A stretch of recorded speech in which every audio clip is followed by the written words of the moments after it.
What is going on, YouTube? My name is Eric Cooper, and in the last 12 months, I've sold over $985,000 in sales. This is my actual sales dashboard. I'm going to refresh for you to show you that it is 100% live and is unedited.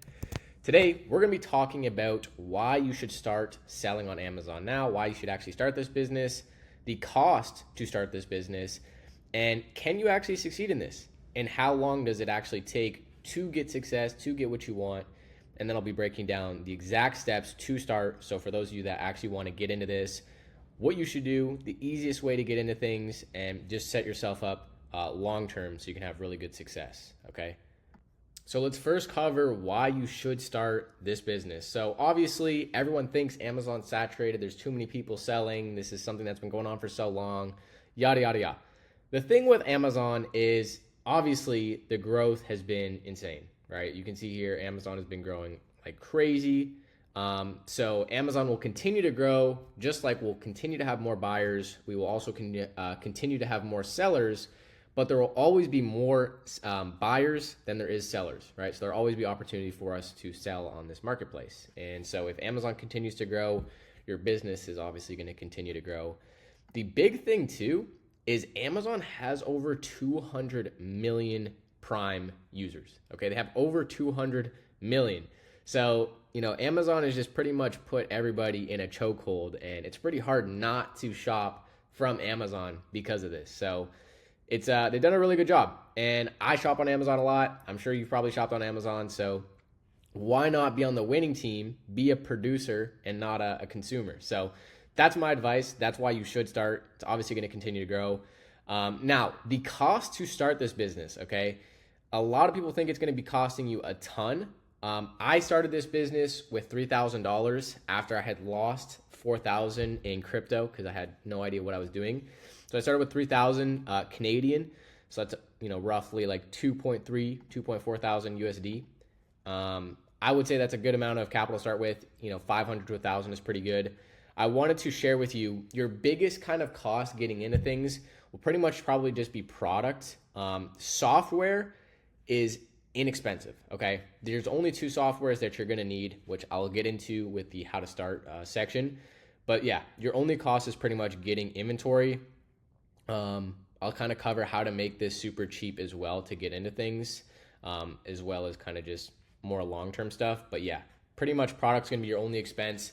And so the more money you have, obviously the better. But I would say you want, 500 to 1,000. 1,000 is pretty good. If you have 500, I would say you just want to be at least working or doing something so you can, also shovel more money into the business. That is how you're going to be able to grow this and continue to, ramp up your numbers. Okay. Now, can you actually succeed in this? Okay. I'm not sure why that would be a question, but for those of you wondering, can you succeed in this? Is this for you? I started this business, not sure, how it was going to go, but I will tell you one thing. And this is the mindset all of you should try to adopt, and that's just becoming action-based instead of results-based. So I started this business, and I told myself, no matter what happens, no matter if I lose money, make money, I'm going to spend 1 year and do tasks and take action on this business every single day for 1 year. No matter what, I could lose all my money, I don't care.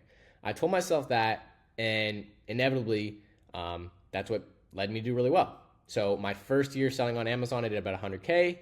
And, over that, it turned it into $1 million. So that's pretty much why I would suggest having that mindset and just shifting yourself into more action-based. Don't really worry about how long it will take because it's going to vary based on person, right? I've seen people jump into Amazon, scale up. I actually had a guy scale up to 20K in under 90 days. That's not necessarily everyone's exact results, but it can be done. Okay. But everyone has their own time frame. So my advice, instead of wondering how long it takes, just focus on doing 1 year to this and just committing to it for 1 year. Okay. That's a much better mindset to have. So adopt that mindset, just take action. Results will come as long as you're taking the action, right? Results won't come if you're just worried about how long, how much, all these other nonsense stuff. Focus on taking action and you will get results. How do we actually start this, and what is the best way to start this long term so you can be, having a little bit of an easier go at things? Let's cover that right now. All right, so the first thing you want to do is set up a seller account. So whether you live in Canada like me, but you want to sell in the US or Canada, does not matter. You want to set up your seller account on Amazon.ca. Does not need to be on Amazon.com. And yeah, you want to just sign up, get your account set up. I would recommend, if you're going to do this, commit to making the account right away. Don't wait on this because you don't want to wait. Literally just take action on it, get it done right away. Since you're also be paying a monthly fee, it'll hold you accountable to actually taking action and doing this. That's the advice I got when I first started. And that same day, that same YouTube video that I saw, I immediately opened up a seller account. And I'm so glad I did, because I could have just kept procrastinating about starting a business and procrastinating and whatnot. And that actually led me to take action. So I'm very grateful. And now I will give that same advice because it really changed my life. And then there's only 2 softwares that you need to really get started. I would recommend keeping it very cheap. Get Keepa. This is a very important software for understanding, if a product is a good purchase. And Scan Profit is going to help you find out if the product is good, if it's profitable, and it does actually have a feature that will help you determine whether or not it is a good product to purchase. Okay, that is called the Scan Score feature. I've made other videos on that in the past, so you can check those out. But that's it. You really only need your seller account and 2 softwares. Like I said, keep everything super budget friendly when you first get into things, because the last thing you want to do is buy 10 softwares thinking that's going to help you, and it's not, because you won't really understand how to use them when you first start anyways. And a lot of gurus are going to try to shove software down your throat, but trust me, keep everything cheap and budget friendly when you first start. Now, the other thing that you might consider needing to start would be prep supplies. Okay, so shipping supplies if you want to handle your products and do that stuff. And so my advice for this is to actually start and do things the best. You want to get something called a prep center. Okay, a prep center, essentially what they will do is it's a third-party logistics center where you basically can send them products and they will ship products into Amazon for you. So instead of you having to buy the shipping supplies, learn the skill of prepping products and shipping them to Amazon yourself, you can outsource it from the get-go and skip a ton of time, okay? And that's exactly what I did, and that helped me a ton. And, I would even recommend you guys do the exact same thing, okay? That's what I would do. Now, when it comes to starting, I'm gonna share one strategy that you're gonna wanna use for finding products. And this, in my opinion, is the best strategy to use, and it's the easiest, okay? All right, so the first thing you're gonna wanna do is actually get the 2 softwares I was talking about. I was gonna try to zoom in on them, but you're gonna wanna get these 2 Chrome extensions installed, Keepa and Scan Profit. I will link the Chrome extensions below so you can actually add them to your Chrome. It does not let me zoom in on them, but yeah, they'll be up here under, the Chrome extensions. So just make sure you get that installed so you have it, and then everything will come up and you'll be ready to go. Let's quickly talk about Keepa. You're gonna wanna get the paid version of Keepa, okay? The free version will be missing your offer count, okay? And that is extremely important. Offer count is basically the other competitors on a listing. So like, obviously we're looking at this Lakeshore product. And so knowing the amount of competitors on a listing is so important, because if you're looking at a product where there's 10 sales a month and there's 100 people selling it, that's not that good. That does not look good, okay? You want to be having, obviously there's no perfect offer count. It's all relative to the sales of the listing and stuff. But I would say anything that's like double the sales per month of a listing is pretty high. So like this listing, it has 600 sales, or sorry, I meant to say half. So yeah, if there was 300 sellers on here, that'd obviously be pretty crazy. Even then, this listing has 130 sellers. That's pretty high, okay? But if you're selling something that's 50 sales a month and there's over 25 people on there, that's pretty high. If there's 100 sales a month and there's over 50 people on there, that's also pretty high, okay? Again, those are just kind of plug and play numbers. It's not perfect. Like I said, for this listing, even 130 people on here is quite a lot. But that is what the offer count is. And now I'll explain the top graph here and kind of just the settings you guys want to use for this. But our top graph here is important as well, because this is our price, okay? So because you're reselling products on Amazon, the price will kind of fluctuate a little bit, okay? And so that's why you want to be able to see how consistent is the price? If you see a product where the price is super, up and down, it might not be a product you want to sell. Like for me, I like to look for products that are a little bit more consistent, that, aren't really seasonal, and I can just sell all year round at a specific price. All right, and so the other thing I want to touch on is actually the settings for Keepa. So let me move myself out of the way really quick. So when you first kind of get this, you're going to see all of these options toggled. You'll have another middle chart. It'll be really confusing. That's, of course, if you get the paid version. If you do not get the paid version, you won't even see the bottom graph. You'll just see the top one. And trust me, you need the paid version. So get the paid version. And then essentially these are the settings that I would recommend toggling on. This is all I use. So sales rank, buy box, and new.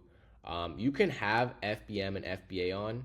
I might just toggle those off for now. And really you can just rock with just these three, okay? One other question you might be wondering is, if people are reselling products, how do the prices not just go to nothing?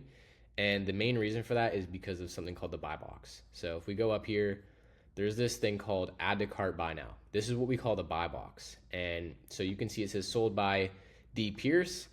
The way the buy box works is it rotates between all of the sellers. So that's why listings don't actually just drop to zero in price because of, not smart people. It's because Amazon actually just distributes the sales pretty evenly.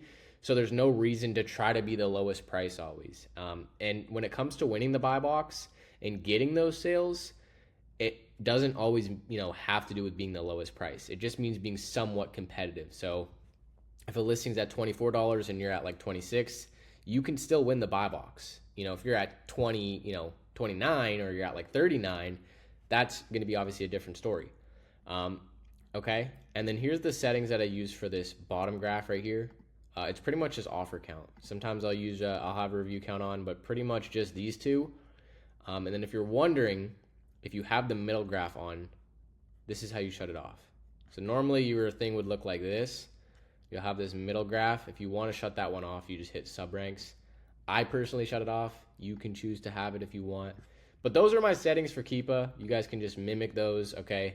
And then as far as actually finding your first profitable product, I use Scan Profit. This is the only software that I pretty much use for finding all of my products. And essentially, we're just going to come on here. We're going to scroll down. And we're going to pretty much look for this tab called Offers. And this is the exact other sellers on a listing. So we can see D. Pierce. That's one of the sellers on this listing. And what we can do is we can actually open here at the top. You'll see we got this guy's store open. We can open up other people's stores and see what they're selling, okay? And so the reason why I would recommend as a beginner to do this strategy, and even if you're experienced that you should be doing this strategy, is because you're literally going to be able to copy what everyone else is already doing and what's working well for them. So instead of trying to reinvent the wheel, right? If you're here, we're learning about reselling. Why are you trying to reinvent the wheel in terms of, trying to find products? The best way to do it is just stealing what everyone else is already doing. And that's what I would recommend. It sounds silly, but it's like, why would anyone have a product in the store, in their store that isn't making them money? So when you go in with that mindset, it's pretty much just finding where did they get those products from, and can I get it for the same price that they got it for, or did they get it on some sale or with some discount that you can't get? That's the thing that you kind of want to think about as you're looking through some of these stores. I would highly recommend, you guys can see here obviously the name, and also you can see the review count. So this seller has 12 reviews. I would highly recommend you focus on people with less than 30 reviews. You'll just typically find a lot more profitable items that way. And it'll be a lot easier to find their products because they don't have a ton of experience with sourcing themselves. So that's what I would recommend. That's worked really well for me. I've given that advice to students before, and it's worked really well for them. So you guys can copy that as well. Once you get more comfortable sourcing, then you can start looking at people with more reviews. But that's what I would recommend as you're starting out. And then pretty much you're just going to go through here and click on different stores and different people and see the products that they're selling. Now, I'm going to be honest, to my somewhat trained eyes, a lot of the products we're looking at right now don't look that good. But I'm going to show you guys just how you would search for a product anyways, okay? Let's just say, for example, this little Pika Bear baby phone was a product you wanted to look into. Essentially, you're going to hit this Amazon button right here, and then it's going to pull up the Amazon page. And then once you have this Amazon page pulled up, you're then going to do a Google search for the product, okay? And that's when we can kind of go in here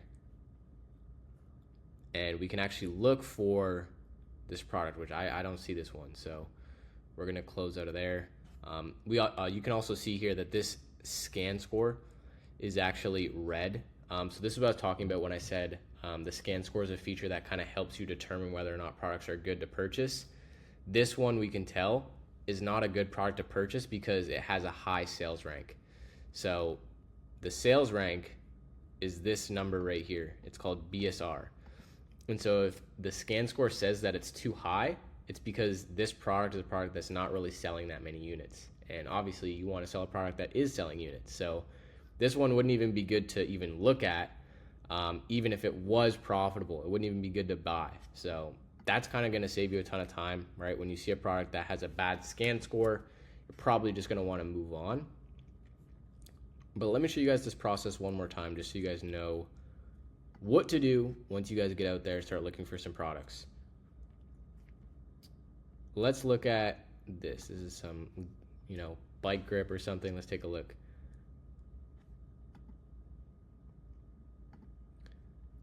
Let's see if we can Google this. All right, so it's $30 here. And I'm assuming this is obviously a 2-pack, right? They're not just gonna give you one grip, right? Okay.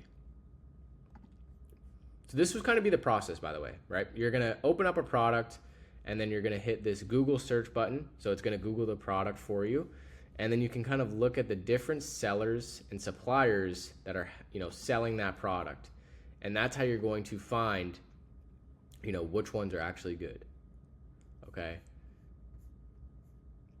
I'm not seeing a lot of good stuff. Sometimes deleting the title can help because you'll get a little bit more of a refined search.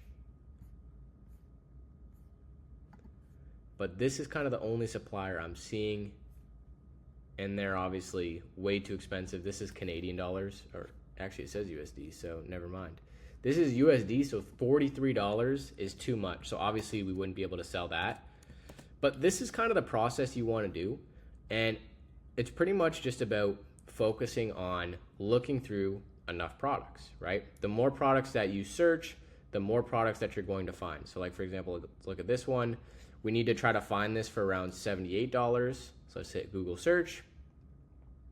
Let's see how much this is selling for. Let's delete some of this title because it's way too long. And then let's see what it is on this website. Okay, that doesn't even show the product. $7.99 is a little too much for me. Let's see here. It's at $99. Is that how much this is?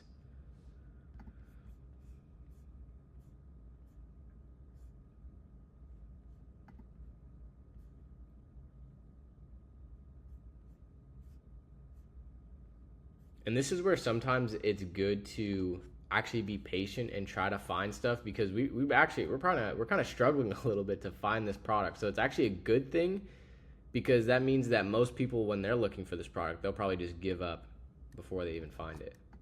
But we can try searching it and see if we can find it. Can we buy it here or what? Retail price $7.99. These guys are saying it's $100, so they're kind of confusing.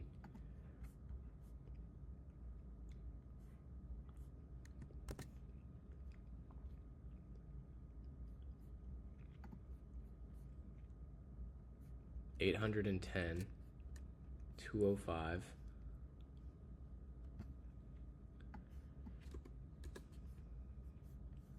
I'm trying one more time. I really want to see if we can find this.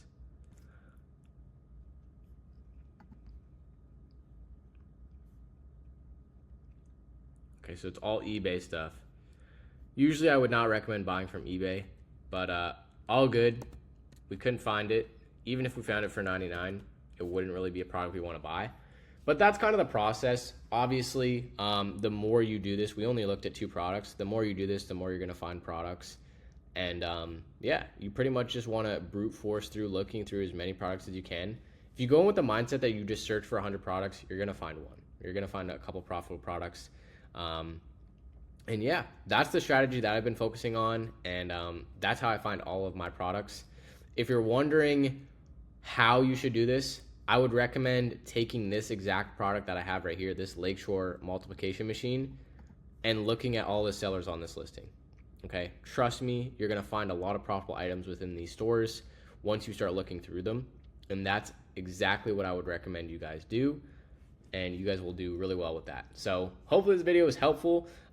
If you guys found this helpful and you wanna see me do this fully live and actually attend a live training with me, you can actually register for the live training event that I'm going to be hosting very soon.